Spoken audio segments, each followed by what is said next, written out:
Yeah, I'll go ahead. Our dear Father in heaven, we're grateful that we can gather together tonight as a town to look at the things that we need to do to improve our town, to prove that we can come together as a town for the betterment of each of us. We pray your Spirit will be here to help us in this matter, that you'll help and guide us and give us the strength and the health that we need to do things right for this wonderful town to live in. We pray for this in the name of Jesus Christ. Amen.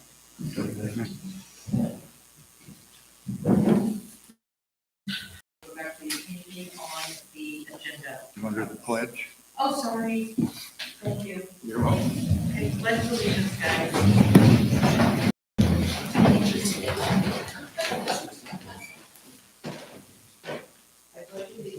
To the flag of the United States of America and to the republic for which it stands, one nation, under God, indivisible, with liberty and justice for all.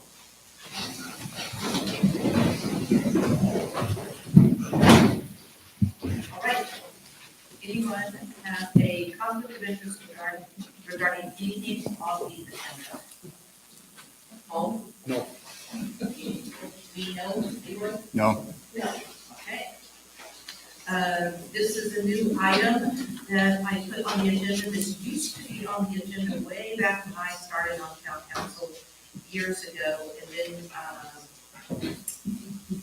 I thought that it should be revived, which is a declaration of any ex parte communications with the party regarding anything that is on the agenda. And for those of you who are not sure what an ex parte communication is, that I was reading a really, really good law review article this weekend talking about ex parte communications in municipal administrations, and they explained that the most 90% of the time when you have an ex parte communication that needs to be declared, it involves a land use decision because someone's property rights are at issue.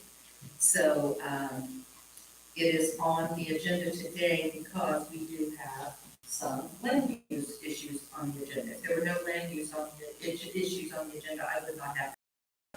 So just so those of you who know, that's what this is about.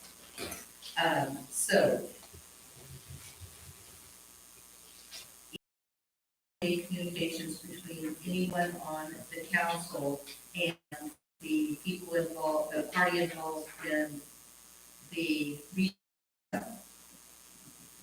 since that is coming up, really the only real land use issue on the agenda. Yes, please.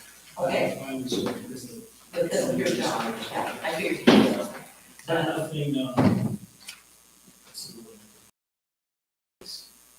Just straightforward communication.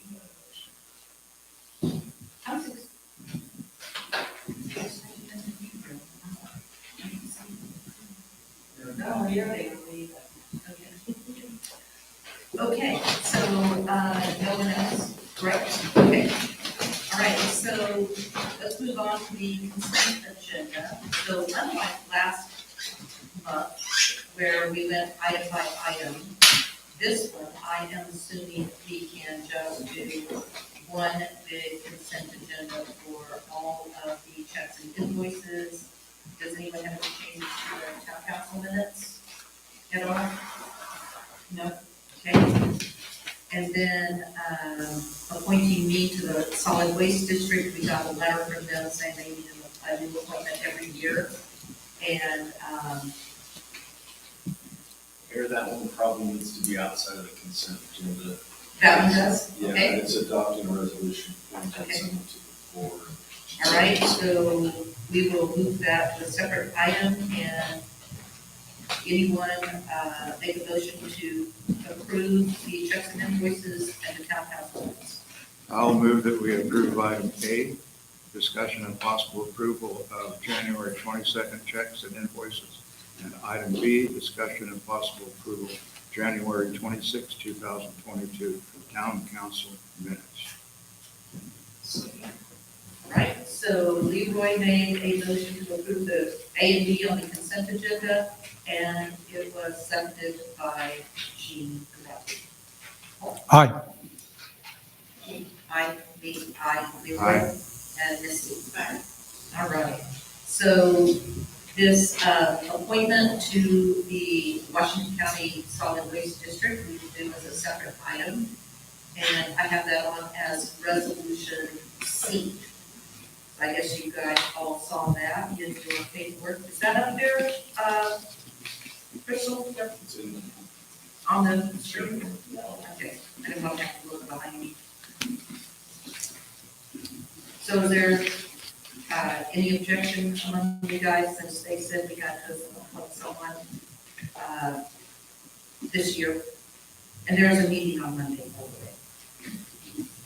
way. This is the one we talked about. Yeah, we talked about it a little bit. This is one where we had put it off because we wanted to see if there was anyone who was to continue on. And we thought it might be Kevin Stout. Within a couple of days, we had a letter from Solid Waste saying that we have to appoint someone every year. They actually asked us to appoint within the 2 days of receiving the letter. I was like, I don't think so. We'll wait for our town council meeting. Is this the same as last time, that you want to attend them and to find out what's going on, and then you'll appoint someone else on Yes, the council? and I can tell you, by the way, I've seen the agenda for Monday's meeting for the Solid Waste District, and I can tell you that what they're wanting, what's on the agenda is they want to cut the hours and the days that our, the dump is open here in Virgin. And so I'm going to try my best to stop that. I didn't know if anybody has, anybody in the room here might have some comments about that I could take to this meeting to tell them why we do not want to cut the hours and days of, at the dump. So if anybody has any comments on this, I'd be happy to hear what you have to say. Yes. Hey, come to the microphone and say your name. Oh, sorry.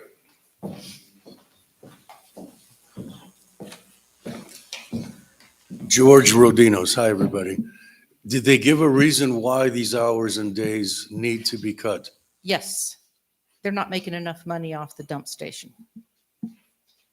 Simple as That's that. what we were told. There's a new man in charge. I'll find out more at the meeting on Monday, but that's what I was told is it's about. We have a clean town, tell them.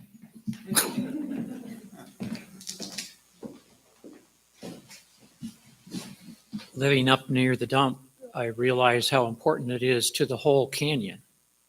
It's not just our town that uses it. And when it's closed, people go out in the BLM or somewhere else and dump their stuff. And it's not just from Virgin that are dumping it, it's from all the towns in the canyon. So that would be a really important point. I'm out there running and walking in the BLM. I'm constantly bringing back bags of trash that just get dumped. I have a catch basin that I'm responsible for on the BLM and have maintenance right of way. It's 3 times in the past year. People have come with not dump trucks, but pickup trucks and dumped concrete and cinder block and dirt and logs and weeds and bushes and stuff like that. So if they don't have the dump to do it, they're not going to go back home.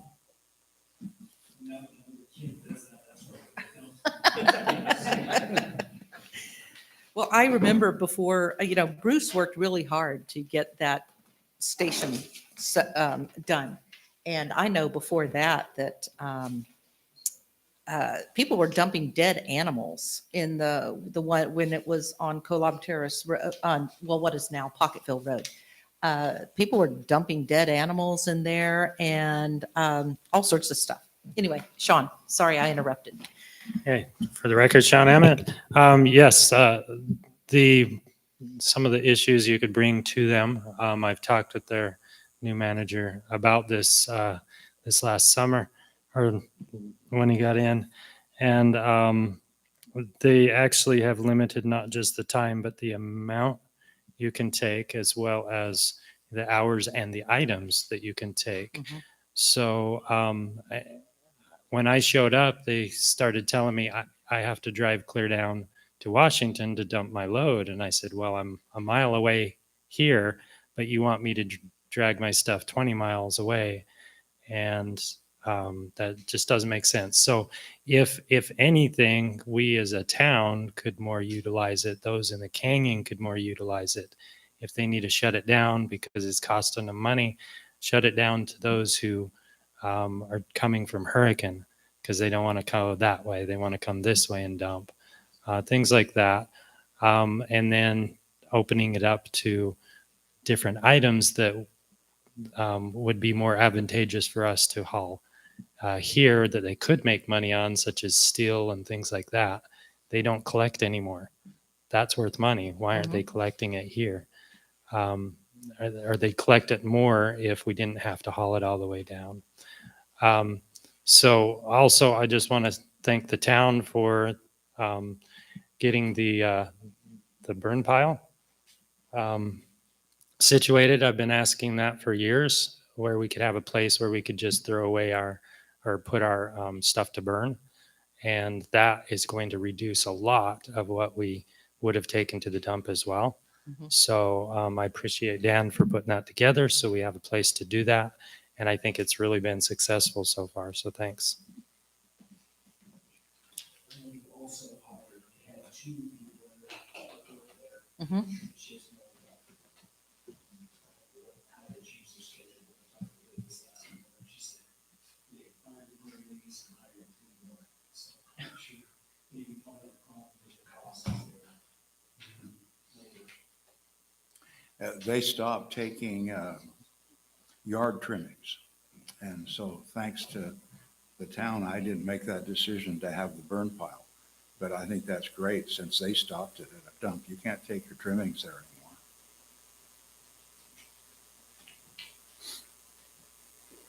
And the mechanism we do, we can check for the misuse. It's not really people come from all over.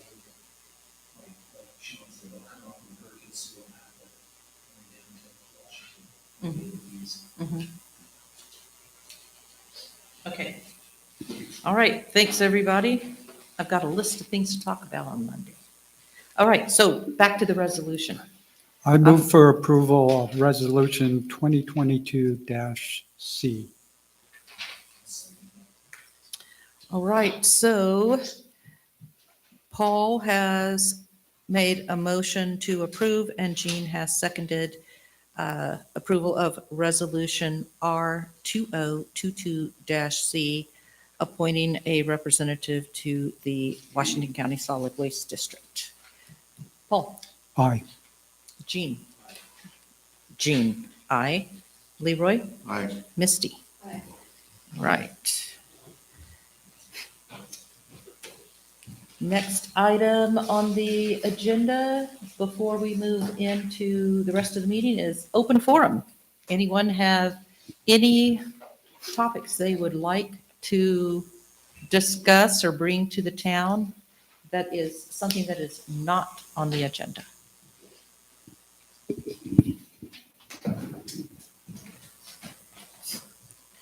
This is going to be Please state your name. Niles Ritter. This is somewhat extemporaneous. I wasn't planning to speak on this, but in the Declaration of Independence, most people love to quote the beginning, that we hold these truths to be self-evident. All men are created equal. They are endowed by their Creator with certain inalienable rights, and they proceed to list out the rights.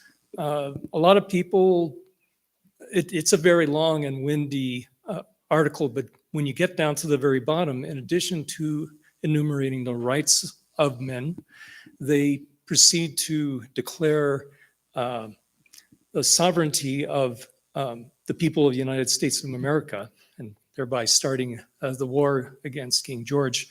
But realizing that to defend their freedoms, they also needed to band together. They pledged to each other their lives, their fortunes, and their sacred honor. And that was something that was done by the people of the United States of America. So just wanting to place that in context in terms of when we worry about whether or not we're taking money from somebody else or whatever, it's a matter of pride. Of course, we all like to think that we stand on our own and we don't need others' help in the neighborhood, or our town doesn't need help maybe from our neighbors in the state. The state of Utah maybe would like to be able to take care of their own. But sometimes in the United States, there was a declaration by the federal government that their main motivation is to protect the rights of each person, their life, their liberty, and their ability to pursue their happiness. And so part of that was an allocation of funds dedicated by we the people. And so when in Louisiana, New Orleans, there was a huge hurricane, they're devastated. They would like to think they'd be able to take care of themselves, but in a big disaster like that, I feel very good that some of my money went to them in those cases. And in the same way, we each pay into insurance. A lot of the time, we never get anything back. I'm healthy, and health insurance has not really been something I've needed. But later on, as I've gotten older, there's been occasions where I've needed to draw on money. That wasn't money that came from me. It came from somebody else, and I paid in much earlier on. So same thing with Social Security. One way or another, I must be reaching my 3-minute time limit. I've been watching. Okay, so just a suggestion to think that, to say that we don't want to take any money or grants or funds from others, it's a little bit of a point of pride, but pride goeth before a fall. So I would like to encourage people to think a little more openly about the willingness to accept funding when it may actually help the people in our town. Thank you. Anybody else for open forum? Bill?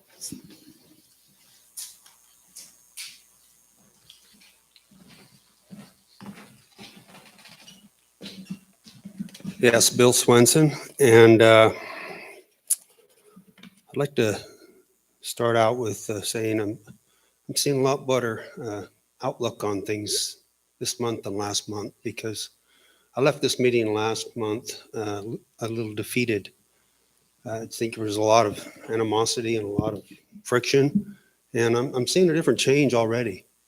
So I'm hopeful here, that we can all move forward. So with that said, first off, Mayor, I would like to thank you for the opportunity to have the open forum at the beginning of the meeting. It was defeating to me, and I think other residents as well, and citizens, that we didn't get up to be able to either applaud or not applaud, to talk about things we liked or didn't like at the tail end of the meeting. We had to go through the whole meeting. So I thank you for that opportunity to come up front, because that's the way it used to be. Maybe not, it hasn't always been that way, but it's back to where it was. So I would like to say I was a little unprepared when I got up last month's meeting, because I was a little bit awestruck by maybe the friction that was flying around in the room. So right off the gate, I'd like to say the recent election, of course, in November, as recent as we've had, sent forth a very clear message, as voters not only elected a new mayor, but they did so with a write-in ballot. And that is no small feat, as we all know. So there's a message right there that our town's saying something out loud. And with that, the voters also elected 2 new council members. Thank you for being here. And in essence, your constituents sent a ballot saying it's time for a change of direction for how things have been in the past, and it's time to move in a new direction. I feel like we're moving that way. Your display of putting some things together for a new program for Public Works, and I came in at the tail end, but that's progressive moves, and I think we're seeing some of that. And you're reaching out to Paul, Leroy, I appreciate that. It's about reaching out and reaching across that aisle, and we might not always agree, but maybe we can agree to disagree, something like that. Okay, cutting to the chase, some of the things I'd maybe like to have considered by the council, and maybe the town people can be a part of this, is I think dispersed camping, or as some would call it, boondocking, is a big problem for our town. It has been in the past, and it's not going away. We've had a little downturn, and maybe it's because of this wonderful weather we've had, but so be it. Dispersed camping is something that I think we can all do better with. If you could maybe bring that up, or bring some citizens on board. Public safety, law enforcement, I think we lost it. I think when we moved our direction away from our Springdale local law enforcement to the sheriff, Washington County Sheriff, and this is me speaking out loud, I actually watched Springdale pull over many, many people. I thought we're going to be known as a speed trap. But as soon as they were gone, and I saw the way that people were acting, residents, not residents, tourists, it's you all know it, you see it. They're out of control out there. So if we can just look at some law enforcement down the road, it's not going to happen overnight. Maybe the Washington County Sheriff's Department can step up and do more. Maybe we can bring Springdale back into the mix, but it's something I think we all need to look at and consider, because law enforcement and a police presence is huge for our town and our citizens here. A couple other things before my time runs out. I would like to see maybe some work towards getting a post office back. I don't think it's impossible. I think it's what Apple Valley has done is amazing. What Apple Valley did with the Welcome Center and the drop boxes, and they created a place for people to come in and get together and sit down at a picnic table and a little bit of grass, or some shade, and to pick up your mail at a drop box and not have to pay for a postmaster. Somehow, maybe we can put up something in the center of town as a welcome center, not just for the citizens, but maybe for people passing through. So maybe that's something that we could look at. And UDOT involvement with SR9, that's a big one coming in. And I'll probably have to leave it at that because I think I'm about out of time. I will have to say, though, the Sheep Bridge Nature Preserve is one thing that maybe not everybody in town's aware of. It's in my backyard. It's in a lot of our residents in Desert Gardens' backyard, and it is part of the town. And it's a wonderful thing that's coming our way, and it's being developed as we speak. And it borders Falls Park, so it really borders one of our crown jewels, which really could be a crown jewel of Virgin. And Falls Park really needs some help. I don't know. I think citizen involvement would go a long way at Falls Park, because what we see from our backyards occurring at Falls Park is sometimes just scary. Okay. With that said, if we can look in those directions, and appreciate your support. I appreciate you all being here, and thank you.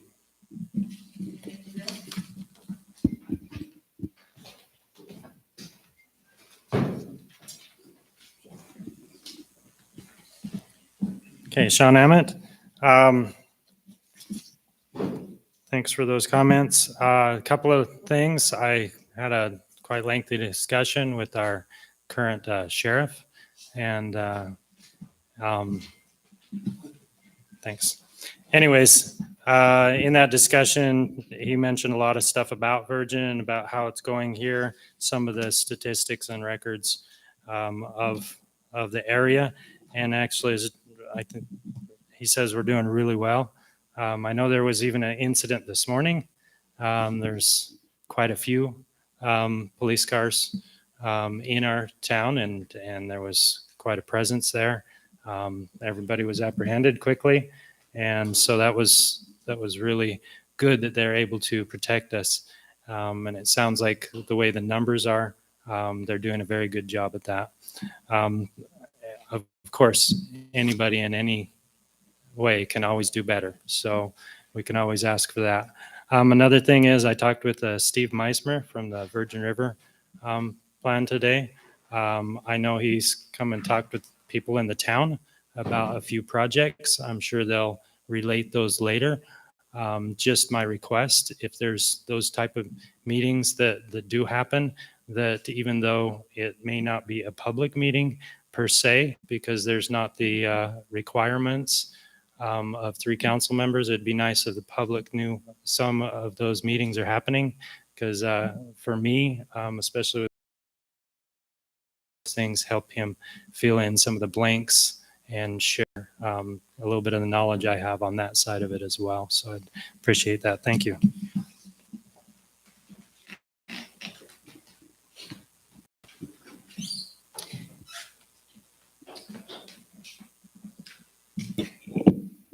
Jay Lee.